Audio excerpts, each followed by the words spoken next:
ये कहानी है एक आम के पेड़ और 5 साल के बच्चे की। दोनों की आपस में एक दोस्ती हो जाती है। तो छोटा बच्चा कभी भी बगीचे में जाता था तो हमेशा उसी आम के पेड़ के साथ खेलता था, बाकी कहीं नहीं जाता था। कुछ समय बाद बीतता है और छोटा बच्चा वहाँ से दूर कहीं चला जाता है पढ़ने के लिए। दोनों आते हैं 10 साल बाद एक दूसरे के सामने मिलते हैं। जब 10 साल बाद एक दूसरे के सामने मिलते हैं तो वहाँ पे आम का जो पौधा होता था वो थोड़ा बड़ा हो गया था।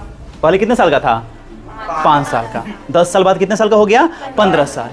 जब 15 साल का हो जाता है तो लड़का आता है तो लड़के से आम का पेड़ बोलता है कि आओ हम लोग मिलकर क्या किया जाए, खेला जाए।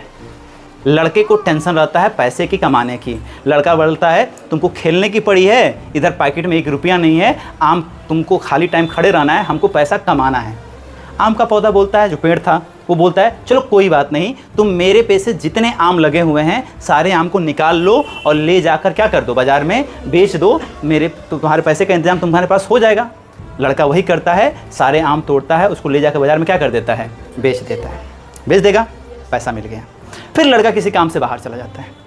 फिर 10 साल बाद वो लड़का वापस आता है उसी आम के पेड़ के पास और फिर से वही काम। फिर से आम का पेड़ उससे बोलता है, कितने साल का हो गया आम का पेड़ अब? 25। फिर से आम का पेड़ बोलता है आओ दोस्त हम लोग मिलकर क्या किया जाए, खेला जाए। फिर लड़का जो बड़ा हो चुका है उसका जवाब होता है तुमको खेलने की पड़ी है, इधर मेरे घर का छत टूट गया है, मेरे घर पे छत लगाने के लिए मेरे पास पैसे नहीं हैं और तुमको यहाँ पे सारी तुम्हारा टेंशन क्या लगा है, खेलने का। आम का पौधा फिर से बोलता है दोस्त चिंता मत करो, तुम मेरे सारे ब्रांचेज को काट लो और ले जाओ, इससे अपने छत का निर्माण करा लो, जिसमें तुम खुश हो उसमें मैं खुश हूँ। लड़का वही काम करता है, उसके सारे टहनियों का क्या करता है, काट देता है और काट कर ले जाकर अपने छत को सही करवा लेता है। फिर लड़का बाहर चला जाता है काम से, भाई आम का पेड़ तो उसका सहयोग कर रहा है। फिर लड़का बाहर चला जाता है, फिर से आता है कुछ सालों बाद। और जब आता है तो फिर वही सवाल, क्या करता है आम का पेड़, आओ दोस्त साथ में क्या किया जाए, खेला जाए। लड़का फिर बोलता है तुमको खेलने की पड़ी है, इधर गांव में बाढ़ आए हुए हैं, लोगों को सुरक्षित निकालने के लिए कोई साधन नहीं है, कैसे मैं सुरक्षित निकालूं। तो आम का पेड़ फिर बोलता है तुम जिसमें खुश रहो वही मेरे क्या है, खुशी है। तुम ऐसा करो मेरे रूट्स को छोड़ दो, रूट में समझते हो ना, जड़ को छोड़ दो और ऊपर का टहनी क्या करो, काट ले जाओ और ले जाओ उस पर आराम से नाव बनाकर लोगों को क्या कर लो, बचा लो। लड़का वही काम करता है, उसके जड़ को काट देता है, काट के ले जाकर नाव बनाकर सारे लोगों को क्या करता है, बचाता है। फिर लड़का वहाँ से क्या होता है, चला जाता है। अब आते हैं फिर से कुछ सालों बाद, जब लड़का भी बूढ़ा हो गया है और पेड़ भी बूढ़ा हो गया है। लड़का आता है फिर उसी पेड़ के पास।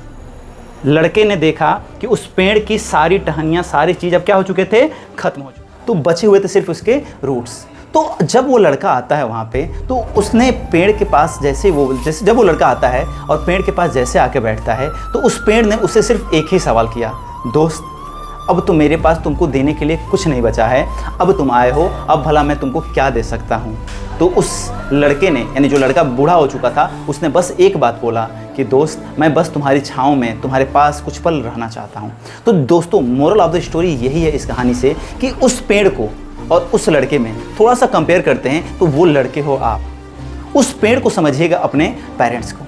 आपके पेरेंट्स ने हर कदम पे, हर जगह पे आपके लिए क्या नहीं किया है, उन्होंने आपके लिए हर चीज़ को कुर्बान किया है, अपने हर खुशियों को सेक्रीफाइस किया उन्होंने, तब जाके आप इस मुकाम तक आते हो। आपने एक चीज़ उनसे डिमांड किया, वो अगले पल आपको दे देते हैं, पर कभी सोचा है बदले में आपने उनको क्या दिया है?